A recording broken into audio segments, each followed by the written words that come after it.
Hey guys, so welcome back to That Sloppy Vegan. Sorry for the late video as I've had some personal stuff going on in my life, but we're gonna get right back to it and start with one of the probably first recipes that I've ever made, or just kind of like, I think I was home and didn't have that many ingredients to cook anything, and this was kind of what I had and came up with. So anyways, we're gonna be making sloppy Joe, or like I like to call it, sloppy Jose, because we're gonna be using some soyrizo. So let's get to it. Okay guys, we're gonna start with our ingredients. We have one red bell pepper, one green bell pepper, and then I have a sweet onion, which I'm only gonna probably use half of.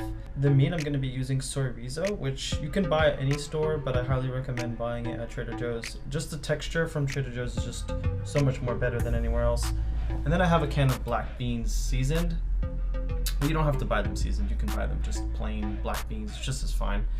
And then I have these Hawaiian sandwich buns, which they are made with honey. So if you're the type of vegan that, you know, is pretty strict with your diet, then you can probably just go with regular hamburger buns, but I wanted something a little bit sweet. So I'm gonna chop these veggies up into nice little cubes. First things first, we're gonna put the onions, after the pan is heated, of course, we're gonna put the onions on there, and then we're just gonna use the phone to scrape the onions off the plate because they were stuck. Put them on the pan on medium heat, and then we're just gonna let those kind of soften up and be translucent before we add our peppers. So you can see they're almost translucent, a little bit soft, like getting that golden color.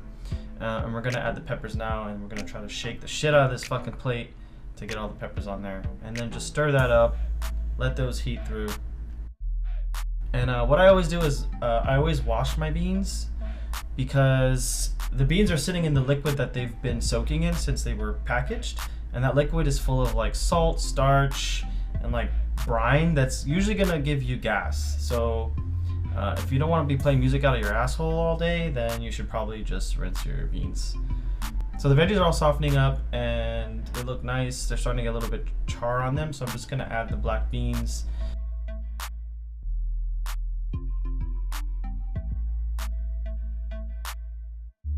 And then I'm just gonna stir this through to let the beans heat up with the veggies.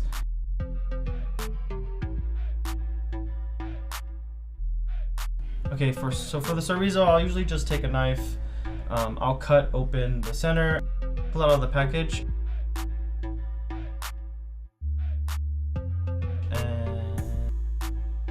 and then what I usually do is I'll just cut it in half because it's easier to manage than just one long freaking log. And I'll just, what I'll do is I'll take the knife and I'll poke a hole through the end and then drag it all the way across like so, and of course did it to the other one as well.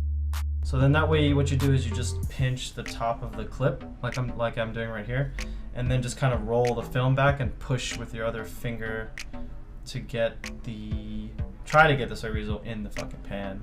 And same thing with the other side. I just find it easier to do it this way. Like you can probably just cut it in half and like hold the top and then squeeze it out like a turd. But I don't know. I find it a lot easier to just kind of cut the film open and pull it back. And then it's just easier to get like all of it out, because you can't let food go to waste, right? And this is what I'm talking about here, where like the chorizo is kind of clumpy and like I don't know, like doughy instead of like ground up meat texture, because I bought this from Ralph's because it's just so much more closer. But definitely recommend buying the chorizo at Trader Joe's because it's nice and ground up, and it's just easier to work with than like this.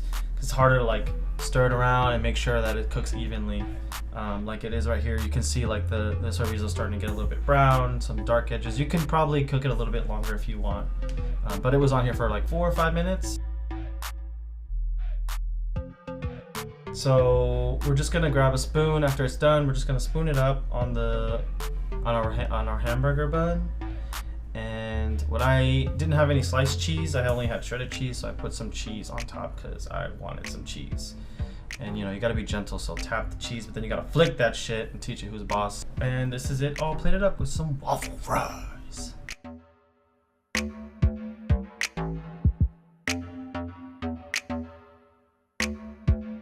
Okay guys, so that's the video. Hope you guys enjoyed it.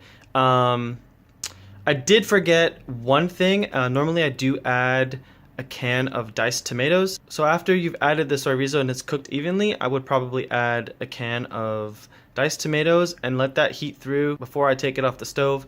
I kind of feel like the tomatoes bring extra flavor as well as bind it together and make it a little bit more sloppy joe-ish. So let me know what you guys think. Hope you liked the video. Like, comment, subscribe. Let me know what you guys want to see. Until then, I'll see you guys next time.